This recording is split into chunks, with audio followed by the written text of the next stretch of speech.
Hi friends, Domino's பீஸா வீட்டிலே எப்படி செய்யுதுன்னு பார்க்கலாமா? அங்கே பார்க்கலாம். இதுக்கு நான் வெதுவெதுப்பான தண்ணி எடுத்துக்கிறேங்க. அது கூடவே சுகர் ஆட் பண்ணிக்கலாம். இன்ஸ்டன்ட் ஈஸ்ட்டும் இது கூட ஆட் பண்ணிக்கலாம். அதை நல்லா மிக்ஸ் பண்ணி விட்டுட்டு ஒரு 15 மினிட்ஸ் ஒரு ஓரம் எடுத்து வச்சுக்கலாம். அப்போ தான் நல்லா பொங்கி வரும். பாருங்கள், சூப்பராக பொங்கி வந்திருக்கு. இப்போ இது கூட நம்ம மைதா எடுத்துக்கலாம். உப்பு தேவையான அளவு எடுத்துகிட்டு அதை நல்லா நம்ம மிக்ஸ் பண்ணி வச்சுக்கலாங்க. இப்போ இது கூட நம்ம ஆயில் எடுத்துக்கிட்டு அதையும் எல்லா பக்கமும் மிக்ஸ் பண்ணி விட்டுக்கலாங்க.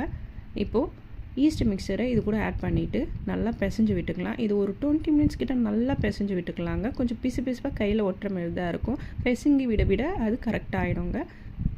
இப்போ இது ஒரு பவுலில் எடுத்துக்கிட்டு காயாமல் இருக்கிறதுக்கு அது மேலே எண்ணெய் தடவிக்கலாம். ஒரு 2 ஹவர்ஸ் கழிச்சு எடுத்து பார்க்கலாம். சூப்பராக பொங்கி வந்துருக்கல. டிஷ்யூ நல்லா சூப்பராக இருக்க பாருங்க, எவ்வளோ சாஃப்டாக. இப்போ எடுத்துக்கலாம். இதை 2ஆக கட் பண்ணிவிட்டு நம்ம ஒரு ட்ரேயில் எடுத்துக்கலாங்க.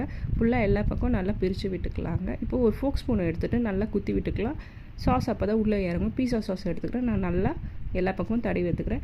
இது கூடவே ஆனியன் கேப்சிகம் சின்னதாக கட் பண்ணி அதை இது மேலே போட்டுக்கலாம். பன்னீரை நல்லா வறுத்து எடுத்துக்கலாம். அதையும் இது கூட வச்சுக்கிறேங்க நான். இப்போ இது கூட சீஸ் ஃபுல்லாக எல்லா பக்கமும் போட்டுக்கிறேன். எல்லா பக்கமும் போட்டுக்கலாம். இது கூட ரெட் சில்லி ஃப்ளேக்ஸோ ஹர்ப்ஸோ இது கூட ஆட் பண்ணிக்கிறேன். இப்போ இதை 180 டிகிரி செல்சியஸில் ப்ரீ ஹீட் பண்ண ஓவனில் வச்சா பாருங்கள், நல்லா சூப்பரான பீஸா வீட்லேயே ரெடி. செம்மையாக இருக்குல்ல. நீங்களும் இதை வீட்டில் மறக்காமல் ட்ரை பண்ணுங்கள். ட்ரை பண்ணிட்டு எப்படி இருக்குது சொல்லுங்கள்.